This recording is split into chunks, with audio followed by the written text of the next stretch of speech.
পরিচালনা কমিটি এবং একদল কমিটি আমরা সবাই মিলেমিশে এটা করছি আপনাদের মতামত নিয়ে। আমাদের পরস্পর যদি সাংঘর্ষিক পর্যায়ে আমরা চলে যাই, যেটা প্রথম থেকে এটা হচ্ছে, তোমরা যখন এখানে আসিফ দিছে নামটা নির্বাচন, শাহিন ভাই নামটা দিছে, বৈষম্য বিরোধী ছাত্র সবার সাথে আলোচনা করে তাকে দেওয়া হয়েছে। সত্য ছিল আমাকে দেন, আমার চাকরির মেয়াদ আছে আর 1.5 বছর, আমি আর ইলেকশন করবো না, তাই তো বলছে ওনাকে এই সত্ত্বে দেওয়া হয়েছে। আর তোমাদেরকে দেওয়া হয়েছে পরিচালনা করবা।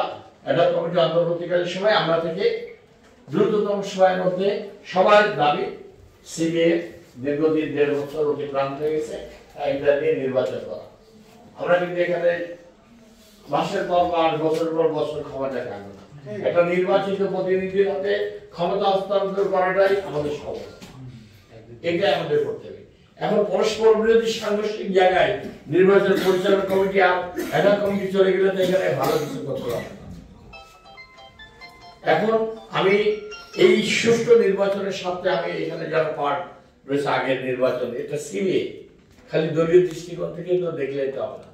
সব জেলা মানুষের প্রতিনিধিত্ব এখানে, সব দল মত নির্বিশেষে সবাই এখানে আছে, সবার মতামতটা নিয়ে এই সিবিএটাকে পরিচালনা করতে হবে।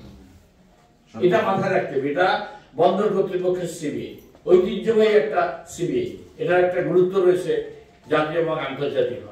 আপনাদের কিন্তু সবাই সহনশীল হতে হবে, ধৈর্যশীল হতে হবে, সবাই শিক্ষিত। আপনাদের উপর টাকায় রয়েছে এখানে মানুষ, শুধু বন্দর কর্তৃপক্ষ, কর্মচারী, কর্মকর্তা, প্রশাসন না, এত অঞ্চলের মানুষের অনেক প্রত্যাশা এই মংলা পোর্টকে নিয়ে, অনেক কিছু টাকা রয়েছে। এই লক্ষ লক্ষ মানুষ এখানে মংলা বন্দরের দ্বিতীয় সামুদ্রিক বন্দর, এটা একটা ঐতিহ্য, একটা মর্যাদা রয়েছে, জাতীয় অর্থনীতিতে একটা গুরুত্বপূর্ণ ভূমিকা রয়েছে। আপনারা তার পার্ট, গর্বিত অংশীদার। সিবিএর আপনারা কথিত যশা নেতৃত্ব দিচ্ছেন, আপনারা অনেক সম্মানিত। এই বন্দরকে তিলে তিলে ধরে এত বছর, 40 বছর, 50 বছর এখানে চাকরি করছেন, ঐতিহ্যকে ধারণ করে রয়েছেন। আপনাদের মর্যাদা, সম্মান, ঐতিহ্যটা তো ভুলণ্ঠিত হলে এটা হবে। আপনাদের দিকে সবাই টাকা রয়েছে। আপনারা যদি এরকম অসহনশীল, মারমুখী হন, পরস্পর যদি শ্রদ্ধাবাদ, সহনশীলতা না থাকে, আপনারা তো নেতৃত্ব দিতে পারবেন। সিবিআইটা যে পরিস্থিতি আজকে আসছে, আমি তো দেখতেছি যে এখানে সবাই যদি আপনারা ঐক্যবদ্ধ না হন, এই নির্বাচনটা করা অনেক কঠিন হয়ে যাবে। সবার প্রত্যাশা, দাবি যে দীর্ঘ 1.5 বছর যাবৎ সিবিআই প্রতিনিধি নাই, নির্বাচন নাই, একটা অচল অবস্থা, শ্রমিকদের ছাত্র সংশ্লিষ্ট বিষয়ে প্রবলেম হচ্ছে, বন্দর কর্তৃপক্ষের প্রবলেম হচ্ছে। সবাইকে ঐক্যবদ্ধ নির্বাচন করে গণতান্ত্রিক ভাবে আমরা গণতন্ত্রের জন্য সংগ্রাম করছি, লড়াই করছি। মানুষের মত প্রকাশের, ভোটের অধিকার, ট্রেড ইউনিয়ন করার অধিকার আমাদেরকে ফিরিয়ে দিতে হবে। নির্বাচনের মাধ্যমে, সুষ্ঠু নির্বাচনের মাধ্যমে যে প্রতিবন্ধকতা, বাধা, সেগুলো কিন্তু আপনারাই সে বাধা সৃষ্টি করছে, সেগুলো আপনাদেরকে নিজ উদ্যোগে এই বাধা অপসারণ করে সুষ্ঠু নির্বাচনের পথ আপনাদেরকে সচল করতে, এছাড়া কোনো পথ আমি দেখি।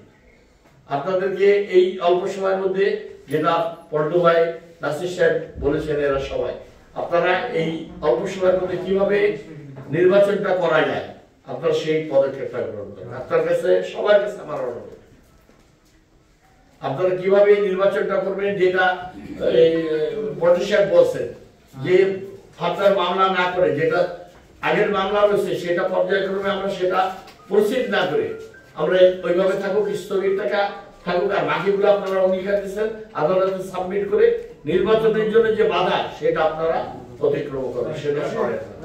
আমার অনুরোধ, আপনারা এটা করার চেষ্টা করেন।